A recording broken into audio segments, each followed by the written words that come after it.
Okay, in 24.18, you can see in the picture there's two capacitors that are in parallel. Oh, I'm moving these. All right. So there's maybe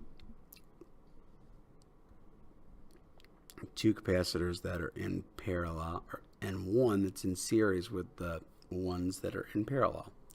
So they ask us what is the charge on both of them. We only know the charge on this one here. We know that its charge is 40 microcoulombs. Okay.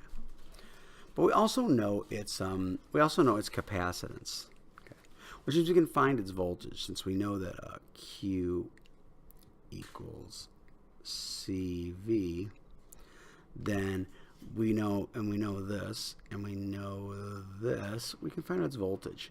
And since they're both in parallel, they both have to have the same voltage. So V of 2, which is going to be equal to the voltage of the first one, has to equal the charge on the second one divided by the capacitance of the second one. Okay. And like I said, we know those things. So we know this one is what, 40 microcoulombs, and it's divided by the capacitance, which is 3 microfarads. That turns out to be 13.3 volts. Okay.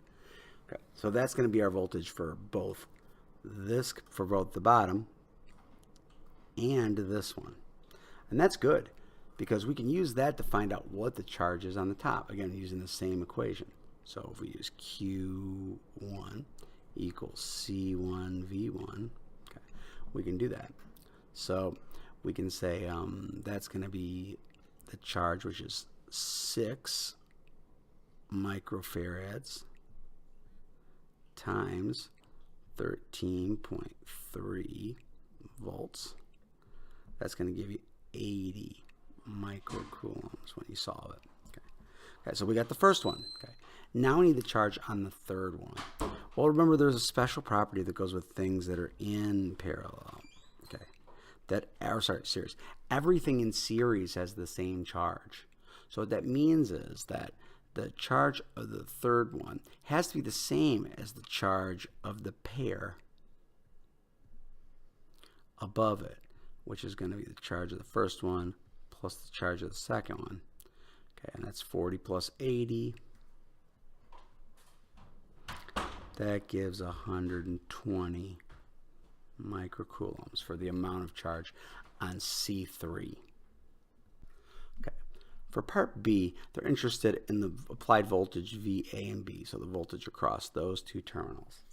Well, the voltage across those, the potential difference, is going to be the voltage across the pair, this pair, plus the voltage across C3. Okay, remember a voltage difference here is going to be the same as a voltage difference here. Charge is never going to be pushed across both of those, only across one. So that means for us, what that means is we know this one. We figured it out earlier, 13.3 volts, but we don't know this one. But it's going to be easy to figure out since we know the charge on this and we know its capacitance. That won't be hard at all. Q3 equals C3V3. So put the wings on there.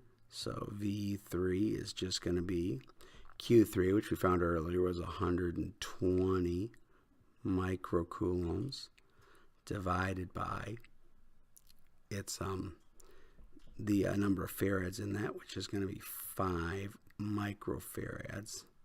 Well, that's going to easily give us 24 volts.